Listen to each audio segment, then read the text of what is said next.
Hi friends, நம்ம ஊரில் நல்ல மழை பெய்கிறப்போ செமையான ஒரு இளையராஜா பாட்டை கேட்டுட்டு அப்படியே காஃபியை சிப் எடுக்கும்போது தான் நம்ம ஒரு அச்சோ துணியை காய போட்டோமே துணி எடுக்கலையேன்ட்டு அப்புறம் ஓடுவோம்.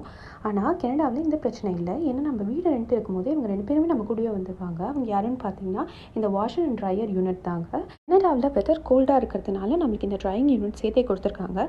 ஸோ இப்போ பார்த்தீங்கன்னா இந்த வாஷர் ஏரியா இது தான். ஸோ இதில் வந்து துணியை போட்டுட்டு இங்கே வாஷர் மோட் வந்து நம்ம செட் பண்ணிக்கலாம். ஸோ டிஃப்ரெண்ட் மோட்ஸ் இருக்கும். ஸோ நம்மளுக்கு ஏற்ற மோடை நம்ம செலக்ட் பண்ணிவிட்டு நம்ம மிஷின் ஆன் பண்ணிடலாம். அதுக்கப்புறமா ட்ரையரில் வந்துட்டு இந்த மாதிரி துணியை போட்டுட்டு அதுக்கப்புறம் ட்ரையர் மோட் வந்து இது தான். ஸோ ட்ரையர் மோட் ஆன் பண்ணிக்கலாம். அப்புறம் எந்த மோடில் வேணுமோ நம்ம வந்து அதில் செட் பண்ணிக்கலாம். இப்படி ஒரு அருமையான டெக்னாலஜி இருக்கிறதுனால நாங்கள் அடிக்கடி இதை போட்டுருவோம். ஏன்னா நம்ம என்ன வேலையா செய்ய போறோம், சும்மா பார்க்க போறோம். இருக்கட்டும், அதுக்கு நம்மளுக்கு என்ன சம்பந்தம்?